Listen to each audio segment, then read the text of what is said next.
প্রিয় দর্শক, টিভিএস ইনসাইটে আপনাদেরকে স্বাগত জানাচ্ছি। আমি জসীমউদ্দিন। আজকে আমরা আলোচনা করব বাংলাদেশের প্রধান রপ্তানি পণ্য তৈরি পোশাক। তৈরি পোশাকের রপ্তানিকারকরা তাদের বেশ কিছুদিন ধরে একটা অভিযোগ, তারা তাদের ন্যায্য মূল্য পাচ্ছে না। আমরা এমন এক সময় তাদের এই পণ্যের ন্যায্য মূল্য নিয়ে আলোচনা করছি যখন তাদের শ্রমিকরা রাস্তায় আন্দোলন করছে শ্রমিকদের মজুরির জন্য। তো এই তৈরি পোশাক মালিকরা কেন ন্যায্য মূল্য পাচ্ছে না, এটা নিয়ে বিজনেস স্ট্যান্ডার্ডে একটি প্রতিবেদন প্রকাশিত হয়েছে। রিপোর্টটি করেছেন আমাদের সহকর্মী রিয়াদ হোসেন। আমরা আজকে ওনার কাছ থেকে এই ব্যাপারে বিস্তারিত জানবো। রিয়াদ, আপনাকে স্বাগতম। আমরা যেমনটা শুরুতে বললাম যে তৈরি পোশাক মালিকরা তাদের রপ্তানি পণ্যের গত এক দশক ধরে ক্রমান্বয়ে তাদের ন্যায্য মূল্য থেকে বঞ্চিত হচ্ছে। কেন তারা ন্যায্য মূল্য থেকে বঞ্চিত হচ্ছে একটু বলবেন কি? জসীম ভাই, ধন্যবাদ আপনাকে। আসলে তৈরি পোশাক মালিকরা ন্যায্য মূল্য পাচ্ছে না, এই কথাটা আমরা গত 20-30 বছর ধরেই আসলে শুনে আসছি। তো কিন্তু ইদানিং একটা বিষয় আসলে বেশ জোরালোভাবে আলোচনা হচ্ছে, সেটা হচ্ছে যে ওপেন কস্টিং সিস্টেমে বেশ কিছু বায়াররা, বিশেষ করে যারা বড় বায়ার এবং বাংলাদেশে যারা মূলত বড় ফ্যাক্টরিগুলা, যারা বাল্ক অর্ডার নেয়, এবং বাংলাদেশ তো আপনি জানেন যে বেসিক প্রোডাক্টগুলাই বেশি বানায়, টি শার্ট, পোলো শার্ট বা এই জাতীয়। আপনাকে যদি ইন্টারাপ্ট করি, এই যে শুরুতে যেটা ওপেন কস্টিং মেথডের কথা বলছেন, ধরেন আমি জানি না, আমাকে যদি একটু বুঝিয়ে বলেন। হ্যাঁ, আমি সেখানে আসছি। তো এখন এই ওপেন কস্টিংয়ের মাধ্যমেই কিন্তু সম্প্রতি গত কয়েক বছর ধরে বায়াররা অর্ডারটা বেশি দিচ্ছে বাংলাদেশে। ওপেন কস্টিংয়ের মাধ্যমে 10টা হচ্ছে। আমি সেই আলোচনায় আসবো ওপেন কস্টিং আসলে কীভাবে নির্ধারণ হয়। যেমন গত 10 বছর আগে আমরা উদ্যোক্তাদের সঙ্গে কথা বলে, তারা বলছেন 10 থেকে 15% ওপেন কস্টিংয়ের মাধ্যমে নির্ধারণ হতো। এখন সেটি প্রায় 60%। আমাদের টোটাল যে এক্সপোর্ট, তার 60% পোশাকের দামই এই প্রক্রিয়ায় নির্ধারণ হয়। তো যার কারণে তারা বলছে যে এই পদ্ধতির কারণে তাদের প্রফিট মার্জিনটা খুব কমে গেছে। এখন আসি ওপেন কস্টিংটা আসলে কি, মানে কোন সিস্টেম এটা? ওপেন কস্টিং মানে হচ্ছে নর্মালি আমরা এতদিন বা সাধারণভাবে আমাদের রপ্তানিকারকরা যেইভাবে দামটা নির্ধারণ করতো, সেটি হচ্ছে কাঁচামাল, অ্যাক্সেসরি যা যা ওনার লাগবে সবই উনি নিবে। শুধু বায়ার যেটা দেবে, বায়ার দিবে হচ্ছে তার কি ধরনের প্রোডাক্ট লাগে, কোন কোয়ালিটির, সেটি উনি দিবে। বাকিটা উনি তৈরি করে দামটা তখন নির্ধারণ হবে যে আমি এটা এত চাই, বায়ার বলবে যে না আমি এত দিতে পারবো না, এত। এটা ছিল, এটাকে এফওবি মানে আপনার জাহাজে ওঠানোর আগ পর্যন্ত যেই পোশাকের যে দামটা সব কিছুই আমার দায়িত্ব, যিনি রপ্তানিকারক তার। কিন্তু ওপেন কস্টিং মানে হচ্ছে আমার এই পোশাকের মধ্যে যত ধরনের কম্পোনেন্ট আছে, যত কাঁচামাল যা যা কিছু আছে, শ্রমিকের মজুরি সহ সব কিছু আমি বায়ারের কাছে ওপেন করে দেব। এখন আমার কোনোটার দাম যদি বায়ারের কাছে মনে হয় যে না এটা বেশি, আমি হয়তো আমি ধরেছি, তখন বায়ার কি করতে পারে, ওটি বায়ার নিজের নমিনেটেড কোনো একটা ফ্যাক্টরিকে বলবে যে ঠিক আছে এই কাঁচামালটা আপনি অমুককে সাপ্লাই করেন। অর্থাৎ আমি যদি সাপ্লায়ার হই, আমি যদি রপ্তানিকারক হই, তাহলে বলবে যে ঠিক আছে আপনি এটা আপনার নিজের পছন্দের ফ্যাক্টরি থেকে নেওয়ার দরকার নেই, বায়ার বলবে যে আমার পছন্দের ফ্যাক্টরি থেকে। অর্থাৎ দিনে দিনে ওপেন কস্টিংয়ের ফলে যেটা হয়েছে, সাপ্লায়ারের যে কাঁচামালে বিভিন্ন জায়গায় হয়তো কিছু তার প্রফিট মার্জিন রাখার সুযোগ থাকতো, বা উনি দেখা গেছে যে প্রাইসটা বায়ারের সাথে নেগোশিয়েট করতেন, উনি হয়তো আরও কয়েকটার সাথে কথা বলে সবচেয়ে কম প্রাইস যেখানে সেখান থেকে উনি নিয়ে সেখান থেকে কিছু প্রফিট উনি রাখার চেষ্টা করতেন। এখন ওপেন কস্টিংয়ের ফলে সমস্যাটা কি হলো, যে যখনই এটা আসলো, যেহেতু আমি বায়ারকে সব কিছু বলে দিচ্ছি, ফলে অনেকগুলো জায়গায় 60 থেকে 70% বা 80% জায়গায় আমার এই প্রাইসে আমার আর আসলে কোনো খবরদারি বা আমার কোনো সুযোগ থাকছে না এখান থেকে আমি কোনো ধরনের প্রফিট এখান থেকে বের করার। এটি পুরোপুরি বায়ারের হাতে চলে যাচ্ছে। তাহলে আমি হয়তো উনি তার এফওবির উপরে উনি যেই অংশটুকু কেবলমাত্র বানাবেন, কস্ট মানে উনি মজুরির জন্য, বা মজুরি না, উনি বানানো সহ ওভারহেড কস্ট সহ এই অংশের জন্য উনি সামান্য কিছু প্রফিট পাবে, যেটা মেকিং চার্জ যেটা। তার মানে হচ্ছে তাদের প্রফিটেবিলিটিটা একটা সময় যা ছিল তার চাইতে এখন আরো কমে গেছে, অর্থাৎ অনেক কিছু এখন বায়ারের হাতে চলে গেছে। আচ্ছা, আমি যদি বলি, মানে আগে তারা কেনাতেও লাভ করতে পারতেন, বিক্রিতেও লাভ করতে পারতেন, এখন কেনার লাভটা ওনার সংকুচিত হয়ে গেছে, এটা বায়াররা নিজেরাই নিয়ন্ত্রণ করতেছে, শুধু বিক্রির অংশটুকু। এখন এটাতে কিন্তু আসলে কোনো অসুবিধা ছিল না, কারণ দুনিয়া জুড়েই কিন্তু ওপেন কস্টিং এর মাধ্যমেই প্রাইসিংটা এখন এই প্রবণতাটাই বাড়ছে। বাংলাদেশের ক্ষেত্রে সমস্যাটা হলো কেন?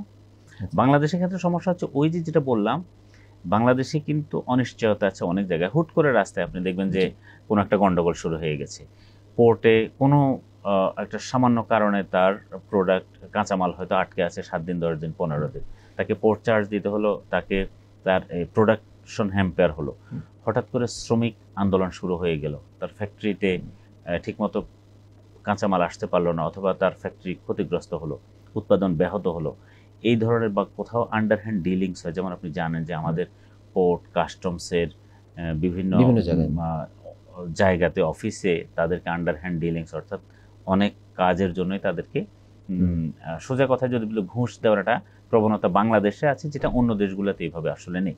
তাহলে এই হিসাবগুলো কিন্তু কখনোই ওপেন কস্টিংয়ের মধ্যে হিসাবের মধ্যে আসে না। বাট যখনই কোনো ফ্যাক্টরি এই ধরনের সিচুয়েশনের মধ্যে পড়ে যায়, তখনই তার, যেহেতু ওপেন কস্টিংয়ে আপনাকে প্রফিটটা খুব কম দেয়, সব কিছু তো ওপেন, আপনার এখানে এত খরচ এখানে এত খরচ, এরপরে আপনাকে প্রফিট দেবে হয়তো 1 থেকে 3% বা 4%। এখন কোনো কারণে যদি আপনার কোথাও একটুখানি প্রোডাকশন হ্যাম্পিয়ার হলো, ক্ষতিগ্রস্ত হলো, সাথে সাথে আপনার ওই প্রফিটটা হয়তো চলে যাচ্ছে, আপনি আর প্রফিট করতে পারলেন না, বা একেবারেই কমে গেল, অথবা আপনার প্রফিটই হলো না, কিংবা কোনো কোনো ক্ষেত্রে আমরা এমনও শুনি যে লোকসান হয়ে যাচ্ছে। এইটা আগে এভাবে ছিল না। আগে যেটা হতো যে ওনার এসব ছোটোখাটো কারণে ওনার যে ক্ষতিটা হতো, সেটা উনি ওই যে কাঁচামালের যেসব জায়গাগুলো আছে, উনি হয়তো দরাদরি করে বিভিন্ন জায়গা থেকে 10 জায়গা দেখে 5 জায়গা দেখে সবচেয়ে কম যেখান থেকে উনি পাবেন সেম কোয়ালিটির, উনি সেখান থেকে নিয়ে কিছুটা সেভ করার সুযোগ পেতেন, এবং সেই অংশটা দিয়ে হয়তো অন্য কোথাও ক্ষতি হলে সেটা অফসেট করার বা সেই ক্ষতিটা পোষানোর একটা সুযোগ ছিল। সেই সুযোগটাই আসলে তাদের এখন বন্ধ হয়ে গেছে। আচ্ছা, কোন কোন ধরনের পণ্যের ক্ষেত্রে ওপেন কস্টিং হয়, নাকি সব ধরনের পণ্যতে হয়, এবং কোন কোন ক্রেতা প্রতিষ্ঠান সাধারণত করে, ছোট বড় সবাই করে নাকি? যেটা আমি একটু আগেই বলছিলাম যে আপনার আমাদের বড় বায়ার যারা আছে, H&M, গ্যাপ ইনকর্পোরেশন আছে, আপনার ওয়ালমার্ট, জারা, ইন্ডিটেক্স, এই জাতীয় যে বড় বড় যেসব বায়ার যারা বাংলাদেশ থেকে বড় অঙ্কে পরিমাণের প্রোডাক্ট নেয়, এবং বাংলাদেশেও যেসব প্রতিষ্ঠানগুলো আপনি জানেন যে ডিবিএল আছে, হামিম গ্রুপ আছে, হয়তো প্যাসিফিক আছে, আপনার এই জাতীয় আরো অনেক বড় বড় প্রতিষ্ঠান যারা আছে, টিম গ্রুপ আছে, এই জাতীয় প্রতিষ্ঠানগুলোই আসলে এই আমরা যতদূর জেনেছি যে বড় 1 থেকে 150 প্রতিষ্ঠান, মানে এই বড় 1 থেকে 150 প্রতিষ্ঠানই কিন্তু বাংলাদেশের এক্সপোর্টের বেশিরভাগই তারা এক্সপোর্ট করে। এবং এখানে আপনি যে প্রোডাক্টগুলো সাধারণত হয় বাংলাদেশে, তো মূলত বেসিক আইটেমগুলা এইখানে হয়, টি শার্ট, পোলো শার্ট, হয়তো শার্ট বা অন্যান্য প্যান্ট যেগুলো আছে, যেটা তুলনামূলক উচ্চ মূল্যের নয়। এখন উচ্চ মূল্যের যেমন আপনার অনেক এমন কিছু প্রোডাক্ট আছে যেটার স্পেশাল ডাইং ফিনিশিং এর বিষয় আছে, জ্যাকেটের মধ্যে কিছু কমপ্লিকেটেড জ্যাকেট আছে, ডেনিমেও কিছু কমপ্লিকেটেড আছে, নারীদের কিছু পোশাক আছে, তারপরে অথবা এই জাতীয় আরো অনেকগুলা উচ্চ মূল্যের পোশাক আছে যেটা বাংলাদেশে হয়, অথবা এই আমরা যেগুলো ব্লেজার আছে, এই সব পণ্য কিন্তু আবার ওপেন কস্টিং এ হয় না। এন্ড বাংলাদেশ যদি এই সব পণ্যগুলো আবার তৈরি করতে পারতো, তাহলে যারাই এই পণ্যগুলো তৈরি করে তাদের কিন্তু এই ধরনের জায়গায় কিছু প্রফিট রাখার সুযোগ থাকে, তাদের এই ক্ষেত্রে প্রফিটেবিলিটি বেশি। আর অন্যান্য ক্ষেত্রে এই যে আমরা যেটা বললাম, এই জায়গাগুলোতে প্রফিট খুব কম। এমনিতেই এখানে মানে খুবই অন্য অনেকেই যেহেতু একই পণ্য বানায়, ফলে একদমই মার্জিনটা এমনিতেই কম। তো এই জায়গাগুলোতেই মূলত এই ওপেন কস্টিং এর প্রবণতাটা বেশি, এবং এখানেই ফ্যাক্টরি মালিকরা বেশিরভাগ ক্ষেত্রেই তারা আসলে চাপের মধ্যে থাকেন আর কি। এতে আমাদের মালিকদের উপর কি ধরনের প্রভাব পড়ছে, বা আমরা আমাদের যে পণ্যগুলিতে কম্পিটিটর কান্ট্রিগুলি আছে, প্রতিযোগী দেশ, ভারত আছে, চীন আছে, তুরস্ক আছে, তাদের ক্ষেত্রে এটার প্রভাব কেমন, আর আমাদের এখানে কি প্রভাব পড়ছে, আমাদের শ্রমিকদের উপর এটার কি কোনো প্রভাব পড়ছে? দেখুন, প্রথমেই বলে নিই, ওপেন কস্টিংটা কিন্তু পৃথিবী জুড়েই হচ্ছে। বাংলাদেশে যে এককভাবেই বায়াররা ওপেন কস্টিং করছে তা কিন্তু নয়। ওপেন কস্টিংয়ের মাধ্যমে দর নির্ধারণ। এখন বাংলাদেশের সমস্যাটা হলো কি, বাংলাদেশের সমস্যা হচ্ছে দুইটা। একটা হচ্ছে আমাদের এখানে অনেক সময় ওপেন কস্টিং যখন একটা প্রাইস বায়ার নির্ধারণ, ধরেন আমার সঙ্গেই কোনো একজন বায়ার বললো যে ঠিক আছে উনি টি শার্ট নেবে। এখন টি শার্টের প্রাইসটা সব কম্পোনেন্ট হিসাব করার পরে হয়তো টি শার্টের প্রাইস দাঁড়াচ্ছে $2, সব প্রফিট সহ। এখন বায়ার কোনো বায়ার কি করে, এক্ষেত্রে কিছু অনৈতিক কাজ করে। অনৈতিক কাজটা এরকম, উনি আমার কাছ থেকে যখন প্রাইসটা নেবে সব কিছু জানার পরে উনি এবার এই প্রাইসটা ধরে আরও 5 জনের সাথে আলাপ করবে, আলাপ করে বলবে যে আমার কাছে এই ধরনের একটা পোশাক নিতে চাই, তোমরা কে কত প্রাইসে দিতে পারবা। যেহেতু বাল্ক অর্ডার, বড় অর্ডার, অনেক ফ্যাক্টরি নিতে চায়। কেউ তখন দেখা গেছে $1.98 অথবা $1.96 বা $1.90 কেউ হয়তো তখন প্রাইস অফার করে। তখন কি হয় যে ওই ফ্যাক্টরি যিনি সবচেয়ে কম দর দিলেন উনি তখন অর্ডারটা পেয়ে যান। এবং প্রশ্ন হচ্ছে একই ধরনের পণ্য একটা ফ্যাক্টরি যখন $2 নিচে করতে পারছে না, আরেকটা ফ্যাক্টরি কেন $1.90 করতে পারবে? এটার একটা গুরুত্বপূর্ণ বিষয় হচ্ছে বাংলাদেশে আপনি জানেন যে অনেকগুলো ফ্যাক্টরি কিন্তু তার হিউজ ক্যাপাসিটি বাড়িয়ে রেখেছে।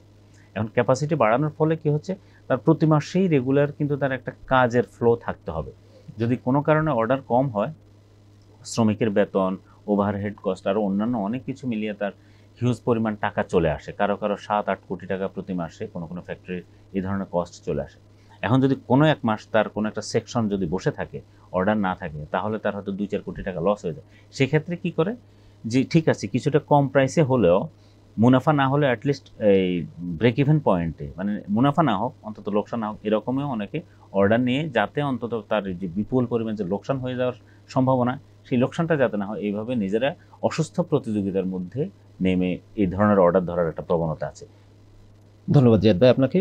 প্রিয় দর্শক, যেমনটি শুনছিলেন আমার সহকর্মীর কাছ থেকে, মূলত এইখানে আমাদের ক্রেতা প্রতিষ্ঠানগুলি তারা যদিও মানে ওপেন কস্টিংয়ের নামে আমার যত ব্যয় এবং মার্জিনের, আমি যে জায়গায় প্রফিট মার্জিন করতে পারি, প্রফিট মেক করতে পারি, ওই জায়গাগুলি জেনে যাওয়ার পরে সে এক ধরনের আনইথিক্যাল প্র্যাকটিস করে, মানে সব কিছু জেনে যাওয়ার পরে সে অন্য প্রতিষ্ঠানের কাছে এগুলি ডিসক্লোজ করে এবং আরও চাপ দিয়ে কম দামে পণ্য নেওয়ার চেষ্টা করে। তো আমরা আশা করব হয়তো ওদের ভবিষ্যতে ক্রেতা প্রতিষ্ঠানগুলি এইসব জায়গায় আনইথিক্যাল প্র্যাকটিস ছেড়ে দিয়ে তারা মানে ন্যায়সঙ্গত মূল্য পরিশোধ করবে, যাতে করে এইখানে আমাদের শ্রমিকরা তাদের ন্যায্য মজুরিটা পেতে পারে। যখন দেখা যাবে যে মালিক তার কাজ কম থাকার কারণে এই আনএথিক্যাল চাপের মুখে পড়ে সেই কম দামে নিচ্ছে, দিন শেষে এটা সাফারার কিন্তু আমাদের শ্রমিকরা হয়। এই কারণে আমরা দেখি বিভিন্ন সময় শ্রমিকদেরকে রাস্তায় নামতে হয়। এখনও আমাদের শ্রমিকরা রাস্তায় আছে তাদের মজুরির জন্য।